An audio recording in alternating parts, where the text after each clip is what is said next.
नरेंद्र मोदी सरकार ने तीसरे कार्यकाल में पहले 100 दिन पूरे होने पर आज कृषि क्षेत्र और किसानों के हित में किए जा रहे काम का रिपोर्ट कार्ड पेश किया। केंद्रीय कृषि मंत्री शिवराज सिंह चौहान ने प्रेस कॉन्फ्रेंस कर मोदी 3.0 सरकार के रोड मैप को पेश किया। शिवराज सिंह ने कहा कि मोदी सरकार तीसरे कार्यकाल में किसानों के हित के लिए 3 गुना ज्यादा काम करेगी।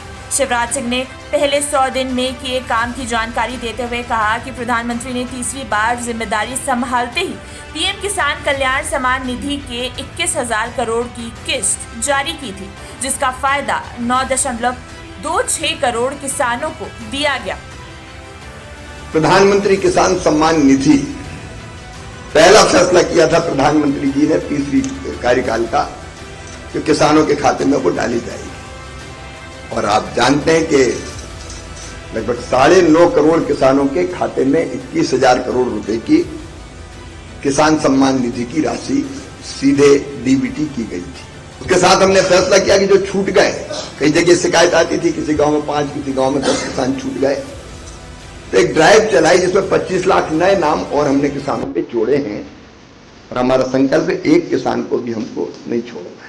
शिवराज सिंह चौहान ने कहा कि पानी की खपत को रोकने के लिए धान की नई किस्म इजाद की गई है, जिसमें धान की खेती में 30% पानी कम खर्च होगा और उसे गेहूं की तरह सीधे बोया जा सकेगा, जिससे किसानों के उत्पादन की लागत कम होने की उम्मीद है। इस धान की एक वैरायटी विकसित की है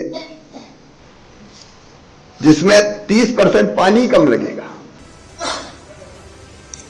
और उसको लगाना नहीं पड़ेगा, सीधा गेहूं की तरह बो देना पड़ेगा। नहीं तो लगाने में फिर पैसा ज्यादा खर्चा होता है, मजदूरी में भी जाता है, लागत घटेगी। बाजरे की एक किस्म 120 दिन में आती है। सामान्य तौर पे 120-115 दिन में बाजरा आता है। 70 दिन की वैरायटी हम लोगों ने विकसित की। तो उत्पादन की लागत घटाने के प्रयास भी हमारे निरंतर जारी है।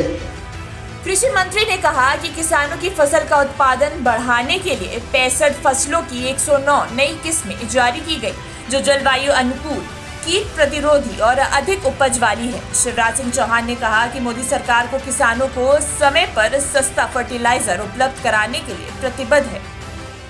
किसान कल्याण की और कृषि के विकास की जो हमारी रणनीति है वो 6 सूत्रीय है।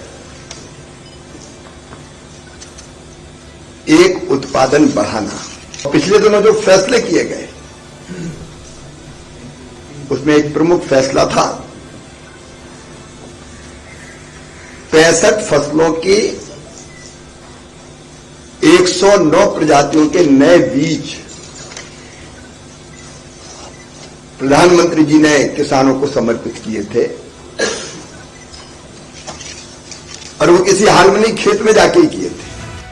शिवराज सिंह ने एक बार फिर भरोसा दिलाया कि नरेंद्र मोदी सरकार किसानों को उनकी फसल का उचित मूल्य दिलाने, एमएसपी पर खरीद सुनिश्चित करेगी। एक और सबसे महत्वपूर्ण मुद्दा है किसान को उत्पादन के ठीक दाम देना। और उसके लिए मित्रों, आप जानते हैं एमएसपी की व्यवस्था। मुझे बताते हुए खुशी है कि मोदी जी के नेतृत्व में ही सरकार ने यह फैसला किया था कि उत्पादन की लागत पर 50% कम से कम जोड़कर फसलों के न्यूनतम समर्थन मूल्य तय किए जाएंगे। सरकार का रिपोर्ट जारी करते हुए शिवराज सिंह चौहान ने जानकारी दी है कि 100 दिनों में एक और विशेष काम हुआ है, जिसमें डिजिटल कृषि मिशन को लॉन्च करने को मंजूरी मिल गई है।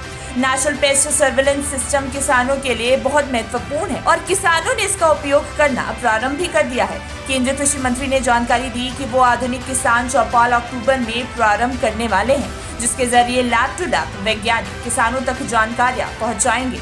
इतना ही नहीं, शिवराज सिंह चौहान ने कहा कि हर मंगलवार किसान और किसान संगठनों से मुलाकात करें।